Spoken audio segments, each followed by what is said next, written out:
Okay, you can begin. All right, good evening, everyone. Today, my group and I will be presenting Chapter 13, Creating Vision and Strategic Direction. The group members consist of Urmila Ruplal, Tracy Andy Beans, and myself, Sarah Lachman Singh. So in this presentation, we'll be looking at 6 points. Firstly, strategic leadership, leadership vision, mission, strategy and action, the leader's contribution, and the leader's impact. So just a little introduction. In a constantly evolving world, organizations must have a clear sense of direction in order to survive and thrive. Strategic leadership plays a crucial role in defining this direction by creating a compelling vision, setting a strong mission, and formulating strategies to turn aspirations into reality. Leaders must anticipate change, think strategically, and guide their organizations towards long-term success. This presentation looks at how effective leaders shape the future by developing a vision, establishing a mission, implementing strategic actions, and making a lasting impact. So firstly, we'll be talking about strategic leadership. So what is it? Strategic leadership is the ability to anticipate and envision the future, maintain flexibility, think strategically, and initiate changes that create a competitive advantage for the organization. It requires leaders to understand the external environment and create a direction that aligns with the organization's long-term success. Basically, it involves setting a long-term goal and guiding the organization to achieve it. So what is the importance of strategic leadership? Firstly, setting organizational direction. Strategic leaders analyze industry trends, customer needs, and new technologies to define a clear vision and mission. They ensure that employees understand and are aligned with the organization's purpose. Next, strategic leadership can create competitive advantage. Organizations must differentiate themselves from competitors through innovation and efficiency. Strategic leaders encourage continuous improvement and adaptability. And thirdly, strategic leaders balance immediate and long-term goals. Leaders must prioritize daily operations while investing in long-term growth strategies such as research, market expansion, and talent development. So what are some characteristics of strategic leaders? They should be visionary and forward-thinking. They must anticipate future challenges and opportunities in order to guide the organization towards a sustainable future. They should also be adaptable to changing environments. Since the business landscape is constantly evolving, strategic leaders must remain flexible and open to change in order to keep the organization relevant. Strategic leaders must make bold decisions that drive growth and transformation via innovation. And lastly, they must clearly communicate the organization's vision, mission, and goals to their employees and stakeholders. So this diagram shows the 4 domains of strategic leadership. At the top, we have vision. This is where the organization wants to be in the next 5 to 10 years. It must be realistic, yet ambitious. Mission is the organization's core values, purpose, and reason for existence. It answers the question, why do we exist? And help leaders and employees stay true to their principles. Thirdly, we have strategy. This provides direction for translating vision into action and is the basis for implementation. And lastly, we have architecture for alignment and implementation. These are the organizational practices and incentives that make things happen. So each level of this hierarchy supports the one above it. We will go in depth on all 4 later on in the presentation. So next, I will look at leadership vision. So what is it? A vision is an inspiring and ideal image of the future that guides an organization's long-term success. It provides direction, purpose, and motivation. It can also be defined as an attractive, ideal future that is credible yet not readily attainable. Why does vision matter? Firstly, vision defines where the organization wants to be in the future. This gives employees clarity on the company's long-term aspirations. Vision also ensures that all employees, departments, and leaders are working towards the same objectives of the organization. And lastly, vision gives employees a reason to stay committed, even when faced with obstacles and uncertainty. It inspires teams to take a risk, embrace creativity, and drive innovation. So next we have the nature of vision diagram. This diagram basically shows us what we can do to ensure our vision is successful. So on the diagram, we see current reality, and this is the starting point. It represents the organization or individual's present situation. So the leaders must assess where they currently stand before defining a vision. The star symbolizes the desired future or strategic vision. So the company can now have two possible paths. The lower arrow represents continuing with the status quo without making significant changes. This often leads to slow progress. Or they can choose the upward arrow. This second path is where the leader takes strategic actions to achieve the vision. Vision does the following four things. Firstly, it links the present to the future. A well-crafted vision connects the organization's current efforts with its future aspirations. It provides a roadmap for progress, ensuring that short-term actions contribute to long-term success. An example will be Tesla. Their vision of a sustainable future drives innovation in electric vehicles and solar technology. Secondly, vision energizes people and garners commitment. A compelling vision inspires employees by giving them a purpose beyond their daily task. When people believe in a vision, they become more engaged, motivated, and willing to invest their efforts in achieving it. Thirdly, vision gives meaning to work. People will find greater satisfaction when their work contributes to a larger purpose. Employees who understand how their roles fit into the bigger picture are more committed and productive. And lastly, vision establishes a standard of excellence and integrity. A strong vision sets high expectations for performance, ethics, and decision-making. Employees and leaders use this vision as a guide to maintain integrity and uphold values. An example will be the Johnson & Johnson Company. Their vision prioritizes ethical leadership and customer well-being in its approach to healthcare innovation. So now we have the 5 themes of vision. Firstly, vision has a broad appeal. A compelling vision resonates with a wide audience, including employees, customers, stakeholders, and the wider community. It aligns diverse groups around a common goal. Secondly, it deals with change. An effective vision provides stability and direction during times of uncertainty. Thirdly, vision encourages faith and hope.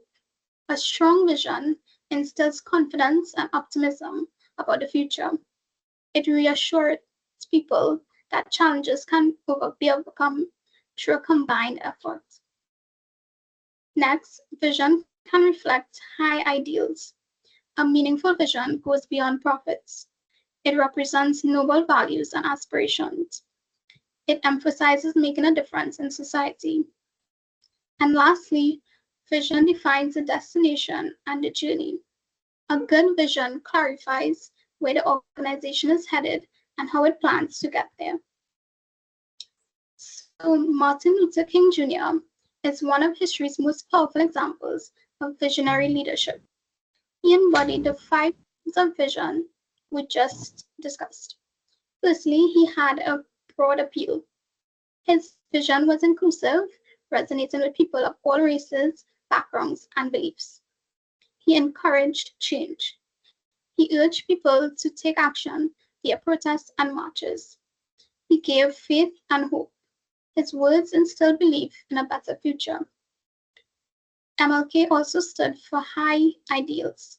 He advocated for moral and ethical aspirations, not just policy changes.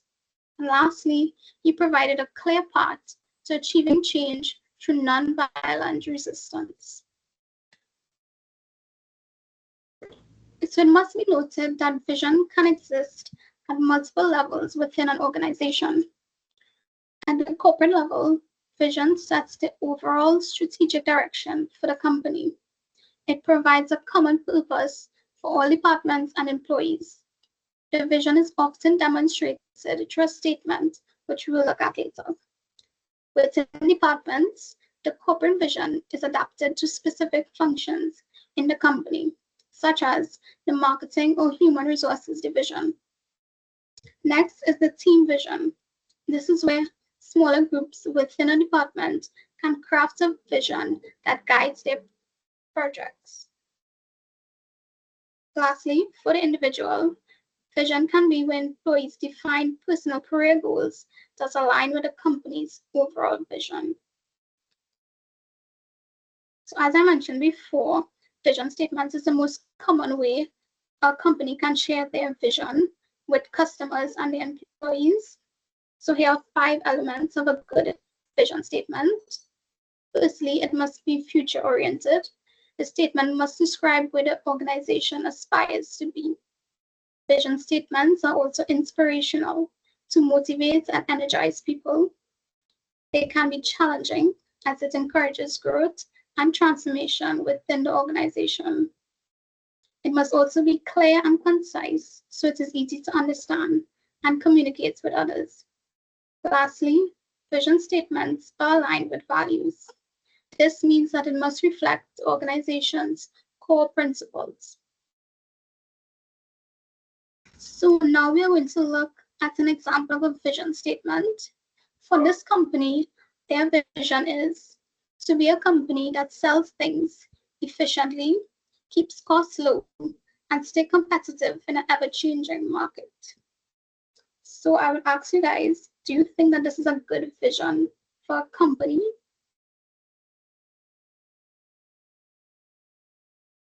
Well, I hope you guys would say no, because it isn't. It is one that I made up. And the reason why it's not a good vision statement is because it doesn't describe what the company aspires to do in the future. There's also no call for growth, innovation, or transformation. And from the statement, things that can mean anything, which makes it unclear what the company actually does. So here's an example of a good vision statement, which would be from Amazon, and it states to be Earth's most customer-centric company, where customers can find and discover anything they might want to buy online. So from the vision statement, we can see that the company prioritizes customer experience and satisfaction. It aims to serve people worldwide. They offer the customer an endless selection of goods, and they are constantly improving technology and delivery speed. I will now pass you over to Amila.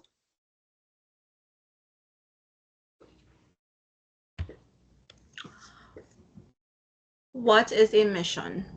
A mission defines an organization's core purpose, values, and reason for existence.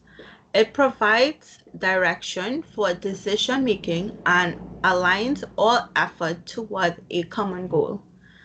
A mission statement answers why a company exists and what it aims to achieve in the present.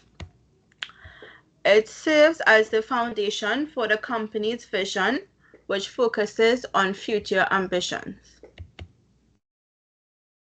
The mission is not the same thing as a company's vision. Although the two work together, the mission is the organization's core broad purpose and reason for existence. It defines the company's core values and reason for being.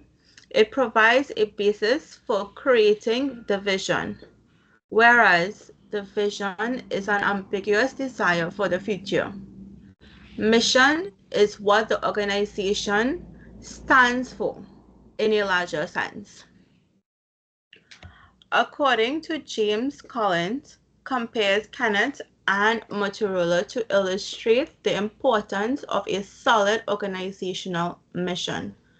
Both Kenneth and Motorola were once successful makers of television. Yet, while Kenneth stayed there, Motorola continued to move forward to making microprocessors, integrated circuits, cellular phones, modems, and other products, and became one of the most highly regarded companies in the country. The difference is that Motorola defined its mission statement as applying technology to benefit the public and not as making television sets. Just to reiterate, both companies had a clear mission. Kenneth remained focused on television sets, whereas Motorola expanded into microprocessors, integrated circuits, cellular phones, and modem, which caused Motorola's broader mission to lead to greater success and recognition. What the mission does. The mission of an organization remains constant, providing stability and direction during times of change. While the vision evolves with shifting circumstances, a strong mission defines the organization's enduring character, guiding strategic decisions and helping employees find meaning in their work. When employees connect their job to a higher purpose, they experience intrinsic motivation leading to a greater engagement and productivity. A framework for noble purpose. An effective mission statement goes beyond not just describing products or services. It captures the deeper idealistic motivation for why the company exists.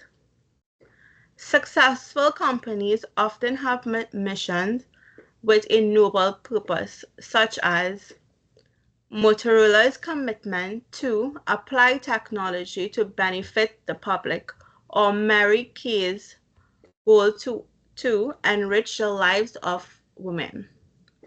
Leaders play a key role in crafting a mission that inspires employees, fosters high performance, and maintains a competitive advantage. Employees want to feel their work matters and contribute to something positive, as seen with companies like Genentech, which inspires its employees by having a noble purpose at its core.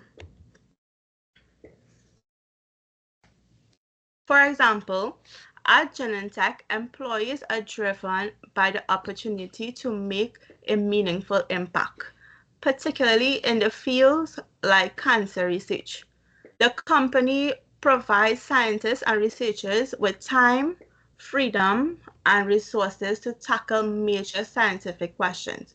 Genentech focuses on attracting individuals passionate about science and improving human life, with a rigorous hiring process that ensures candidates are driven by purpose rather than personal gain. The CEO, Art Levelson, emphasizes that those seeking personal perks like executive privileges won't thrive at Genentech. While growth and profits are important, Levelson notes that the ultimate goal is to create life-changing drugs that truly matter. And this slide demonstrates a leadership framework for the noble purpose.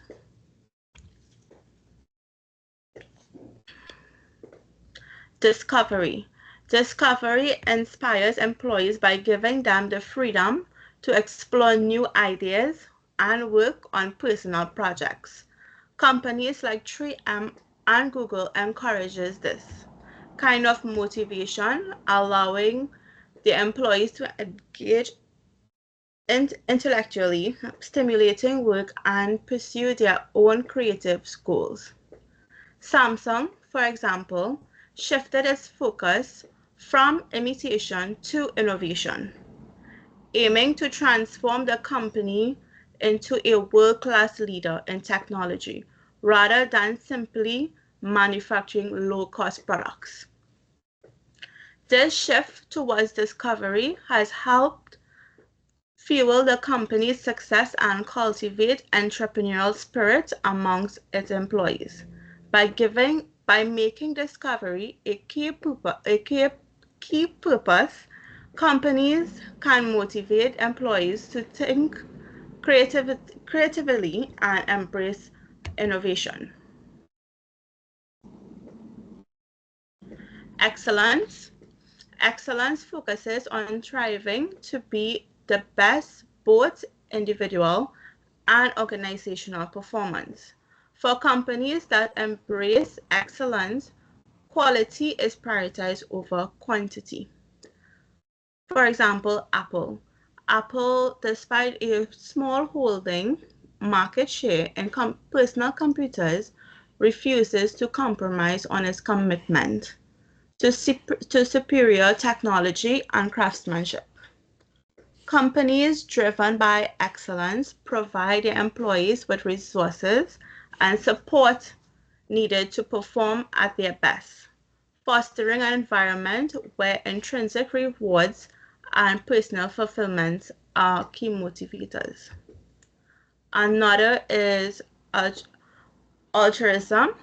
The key idea, altruism focuses on contributing to the well-being of others, and businesses can adopt this purpose along non-profit organizations. The impact of this encourages employees to work with a sense of social responsibility and a desire to make a positive impact. Next, heroism. Heroism in the workplace means pushing strength, aggression, and effectiveness with a clear drive to win. Companies like Microsoft, General Electric, and Southwest Airlines have adopted heroic goals that fuel their success. Bill Gates' ambitions to put Windows operating system in every personal computer, and Jack Welch's goal to make GE numbers 1 or 2 in each of its industries. Another, Southwest Airlines, also sought to beat larger competitors. This drive is rooted in a desire for achievement and self-efficiency, where employees strive to prove their capabilities and make significant, measurable contributions. Heroism encourages a strong competitive spirit that can lead to lasting success and innovation. Each of this noble purpose plays a crucial role in shaping a company's culture and drive long-term success. By aligning the company's vision, one of these purposes, leaders can tap into the emotions and instincts of employees, fostering greater moral, creativity, and performance. Next, what is strategy in action? Strategy in action refers to the practical implementation of a strategic plan within an organization, business, or personal endeavor. It is a process of turning strategic goals and objectives into tangible results through execution adaptation, and continuous improvement. Strategy and action is about turning an organization's strategic goal, strategic vision into reality. It involves making key decisions, allocating resources, and adapting to change to gain competitive advantage. Strategic management plays a crucial role by ensuring a strong fit between the organization and its environment. To develop an effective strategy, leaders must analyze where the organization is now, where it wants to be, and the trends shaping the future. This requires both listening to both internal and external sites, identifying opportunities, and taking proactive steps to get there. A well-executed strategy drives long-term success and growth. An effective strategy is built on three elements. The three elements are core competence, synergy, and value creation. Core competence refers to what an organization does exceptionally well, such as LL Bean's superior customer service. Synergy happens when different parts of the organization work together for greater success. Strategy implementation is one of the most critical yet challenging parts of the strategic management. Studies show that 70% of the business strategy fail due to poor execution, making stronger leadership essential. Leaders must create a culture for trust and commitment, ensuring employees understand and support the strategy. Implementation relies on tools such as structural designs, policies, budget allocation, and a reward system. Leaders also make a key decision based on strategic impact and ease of implementation. For example, Payless. Payless redesigned its stores to attract younger customers, creating a more fashionable shopping experience. Small wins, such as improving internal processes, can build momentum and encourage broader change. Lastly, leaders must avoid implementing changes that have little strategic value, as they can waste time and resources. Ultimately, successful strategy implementation aligns people, processes, and resources to drive long-term success. Moving along to the next point, Tristian.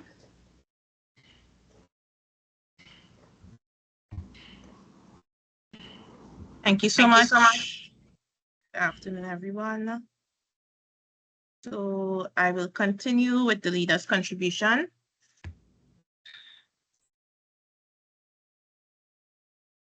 Right. So we're going to start off with its importance. The leader's contribution in any organization is critical. Reasons being, according to DAFT, leaders are still ultimately responsible for establishing direction through vision and strategies aforementioned.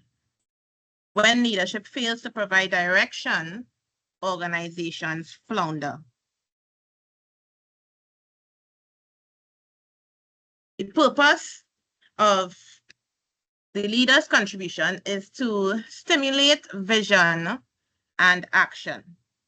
Now, according to DAFT, he states that hopes and dreams for the future are what keep people moving forward. However, for leaders to make a real difference, they have to link those dreams with strategic actions.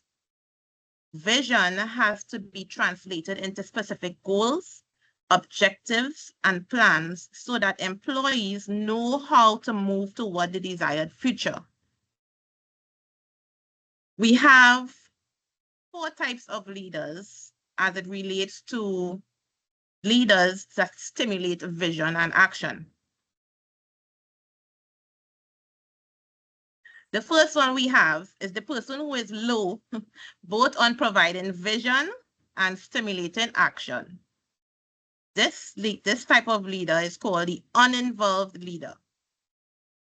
Secondly, we have the leader who is all action and little vision and is a doer. Hard worker, dedicated, but have no vision. Then we have the dreamer.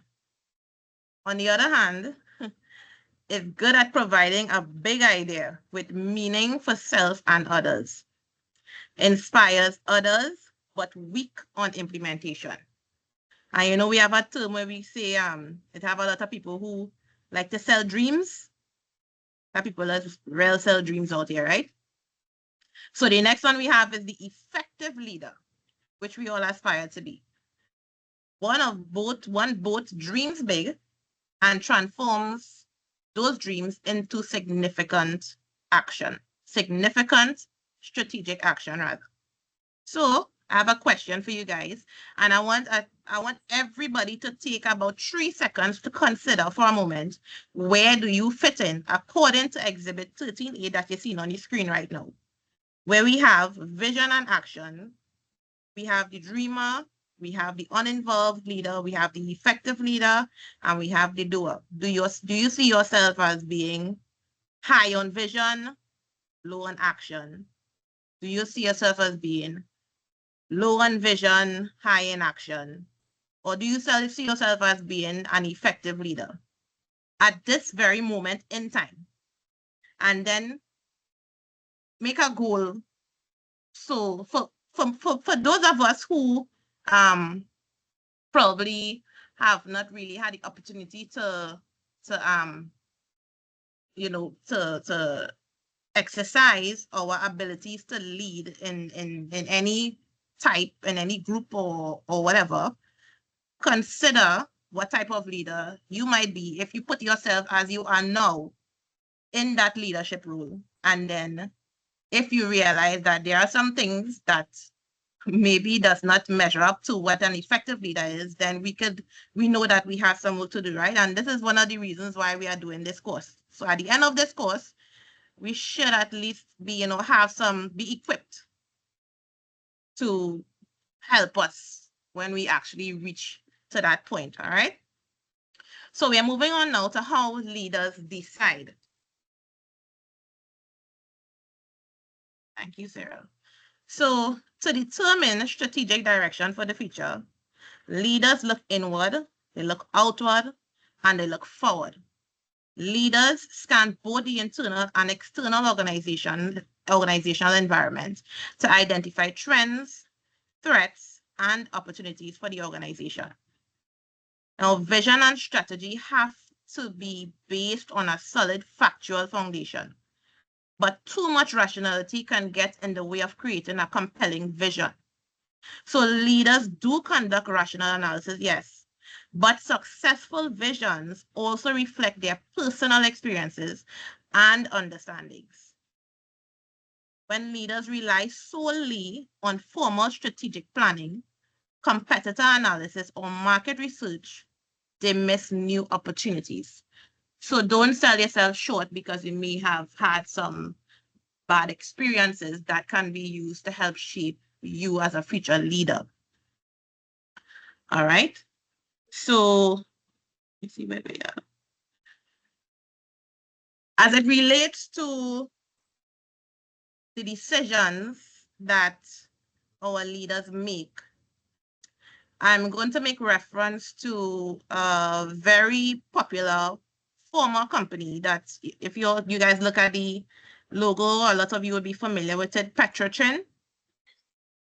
I'm just going to give a little history on them. Firstly, Petrotrin, also known as the Petroleum Company of Trinidad and Tobago Limited, trading as Petrotrin, was a state-owned oil company in Trinidad and Tobago. Its principal activities were the exploration, development, and production of hydrocarbons, in addition to the manufacturing and marketing of petroleum products. The company was established in 1993 by the merger of Trintopec and Trintoc, two state-owned oil companies. A third company, Trinma Limited, was merged into the company in 2000. Now, these are companies that I am not familiar with. I'm not sure if anybody else in class would have been familiar with them, but this is new to me as well. Petrotrin's mission, vision, and values, according to their annual report done in 2015, their mission is Petrotrin, as the national petroleum company, operates to optimize the returns from its resources for the benefit of its shareholders and the citizens of Trinidad and Tobago. Their vision was a high-performing energy organization that delivers superior results to its shareholders every time, all the time. Also, to be a premier, fully integrated petroleum-based energy organization, the preferred supplier in the Caribbean and Latin America, recognized for our responsiveness to our employees, customers, and state and other stakeholders. To make Petrotrin innovative, dynamic, viable, and efficient, safe in our operations, and sensitive to our ecology, driven by customers, competent and empowered people, creative business ideas, and appropriate leading technology. Just good so far. So you always see where I'm leading with this, right? Their values will surrounding people, performance, profit, and positive change. People in respect and trust people and value their ideas. Performance, striving constantly for professionalism, quality performance, and continuous improvements.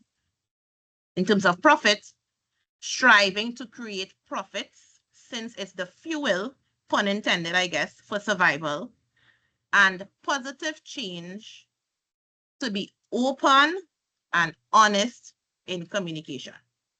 Now, where the company would have established sound mission, vision, and values, we can see a critical factor, which is the effective leader's contribution, possibly non-existent, which is what could have led to the cessation of the company's operation, right?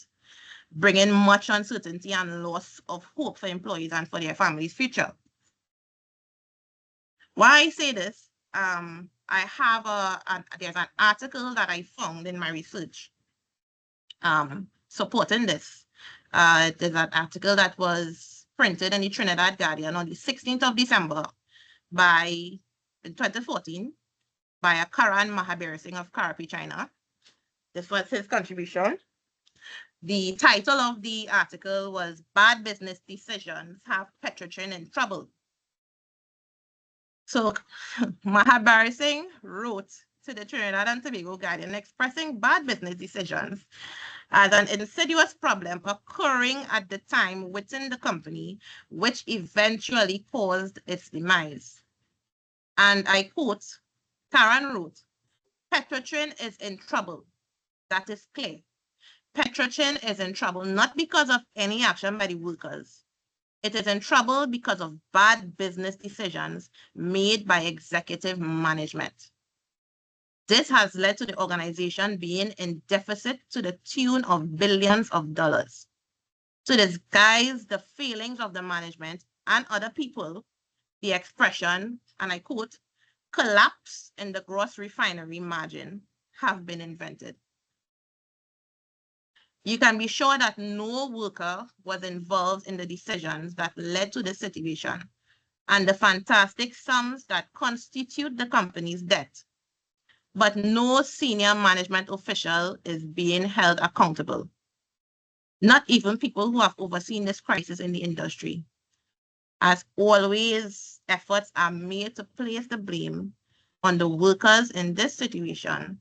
And on top of it all, they are being asked to be responsible by not taking industrial action, because that could lead to the demise of the company, which eventually happened, right?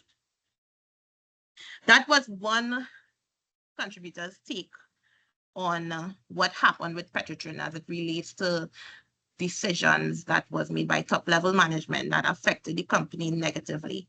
And now I'm just going to ask Sarah to take you guys to a link that would further highlight how on another end, one of the family members, how his family was affected by the fall of the company. Right? This video is a clip that's going to play from a very popular food vlogger. Their name is Randalina Reviews on YouTube. They did an interview with David's been here, which is a very international person. And I was taken aback to hear how he shared this on, so openly. And it really pulled on some heartstrings. So I just want to share it with you guys. So Sarah, when you're able, you can go ahead and play. The Petrotrin refinery, Trinidad and Tobago. I mean, it was, one of the biggest refineries. And the amount of business and the amount of lives that Petrotrin changed over the years is like amazing. So when it closed, it seemed like half of the country kind of shut down a little bit. So much lives were changed, so much things happened.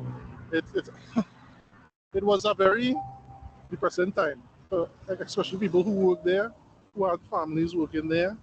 Like it was like imagine you have a job today and tomorrow you don't. It was that simple. Thousands of people went home. You talk about it so much, and now you can't explain Women. The magnitude of what Petrotrin was. My dad worked Petrotrin for over 30 years, and to me, he's a very strong silent type. You know what I mean? So, when it actually closed down, I actually saw him by a bar that he used to lime at, and he was like sitting down on a what is it called? Yeah, a beer case. Yeah, he was sitting on a beer case, and he was just sad. He was just like like this, and I was like, what can I do now? This kind of way. I never saw him that depressed before, and to see my father in that emotional state was really hard for me. So it's it really changed how Southerners operate, in many ways. And I mean, as I was telling your producer, is misuse of funds, corruption, you name it. It could still be around, but it's Trinidad. So. Thank you, Sarah. So this is just to show how, as leaders, our decisions can, whether it be minor decisions or major decisions, the impact that it can have.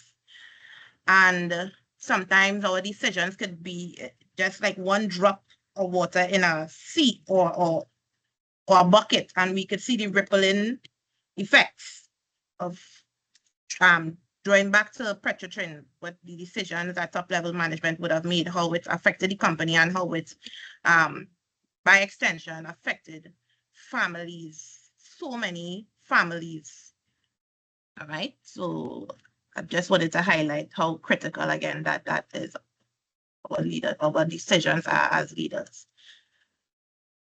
So I'm going to move on now to the last point in our presentation, which is the leader's impact.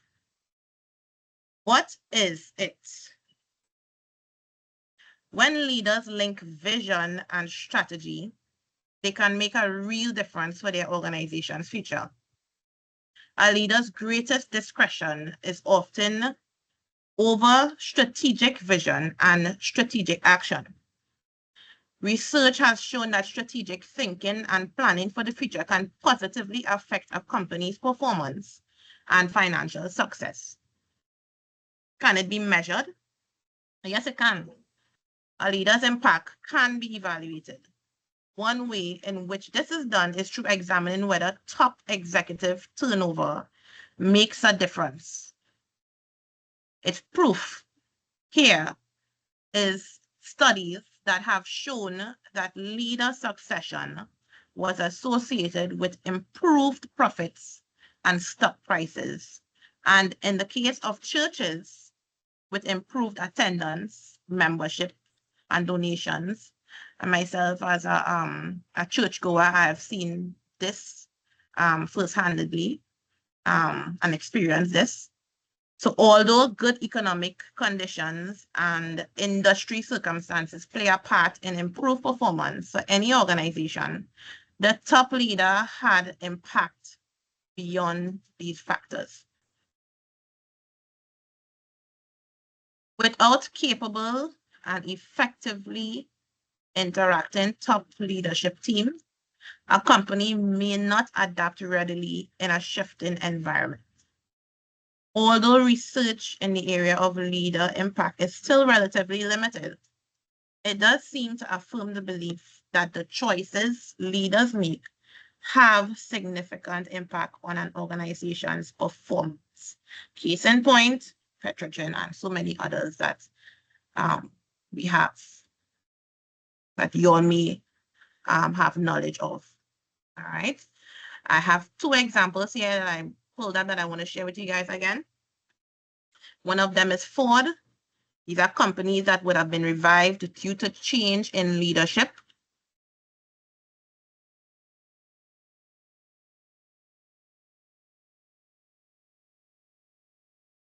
Have Mr. Alan Mullally, I think it's Mullally or Mullally, and Ford Motor Company.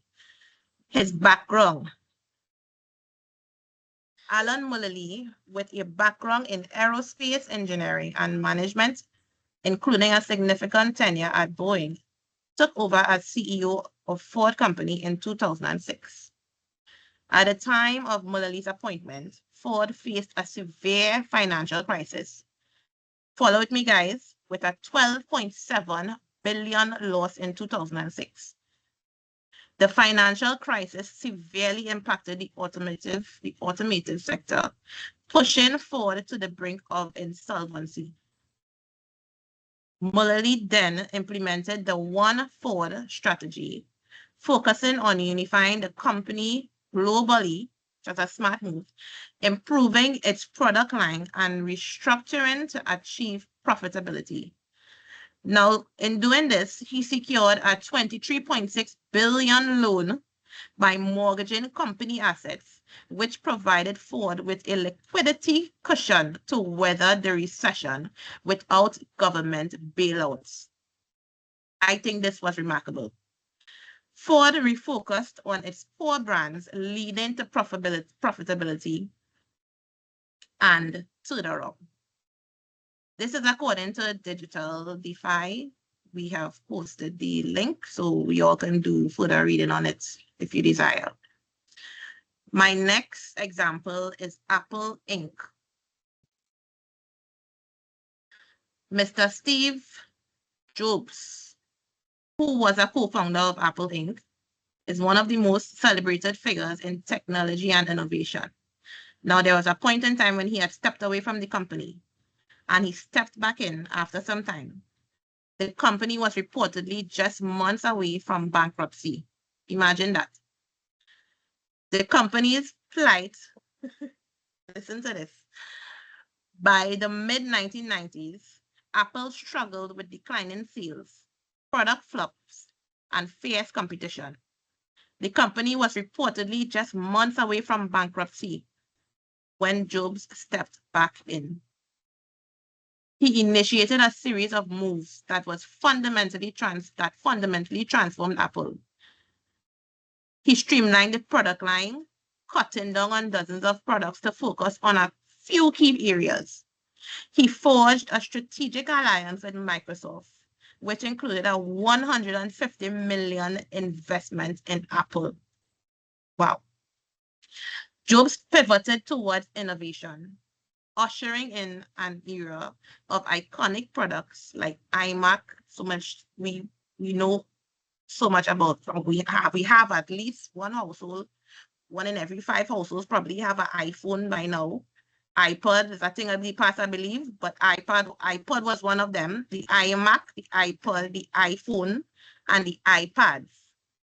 Now, these innovations did more than revive Apple. They transformed entire sectors of the global economy. So before I move on to wrap up our presentation, I want to ask if you guys have any questions. Please feel free to unmute your mics.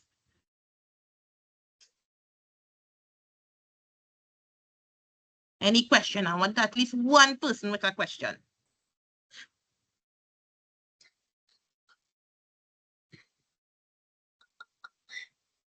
At least one person. Anyone?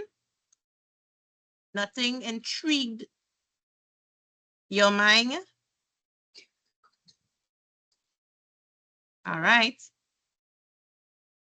So I will take it as everybody tired and we just want to wrap up, right? So let me wrap up. So wrapping up our presentation, here are 7 action memos to implement as a leader. The first one is thinking strategically. As a leader, you can learn to think strategically. You can envision the future and initiate changes that would help the group thrive. Second one is articulating and inspiring vision. As a leader, you can articulate an optimistic vision for the future that will inspire and challenge people to give their best. And no matter what social setting you are in, this is something that I would encourage. If you want to get the best out of your team members, framing a vision with excellence and integrity is number 3.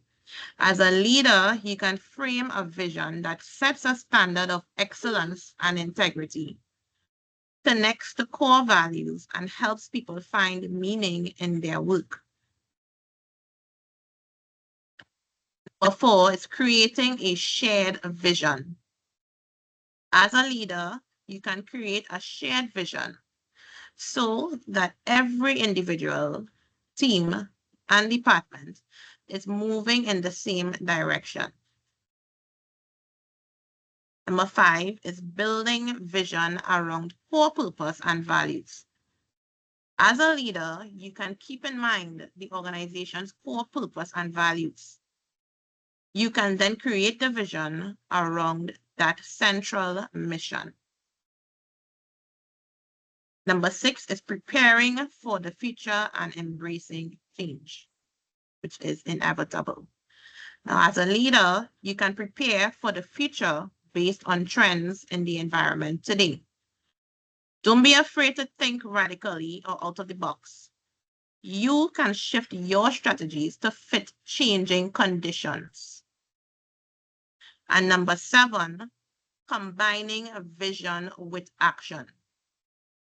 As a leader, colleagues, you can combine a vision with action. You can make a difference for your team or organization by both having big dreams and transforming them into significant strategic action.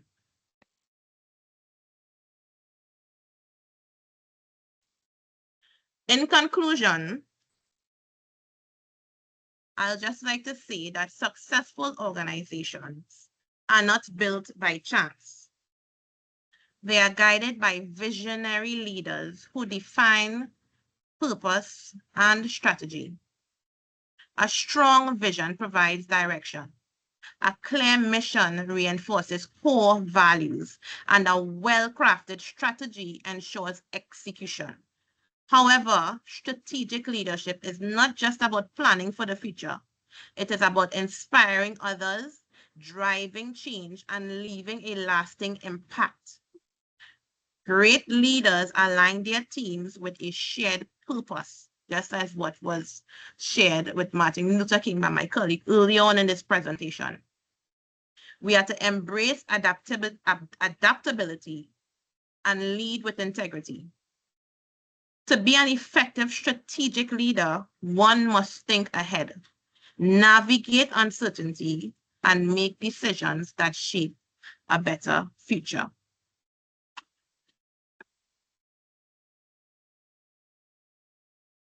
Before we move on again to our next slide, with our references, I'd like to ask class this evening, anybody for some little feedback or questions or contributions.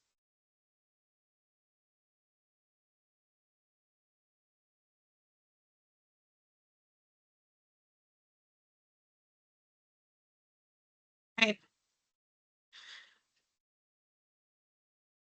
So I'd just like to thank you guys now for being such a great listening group.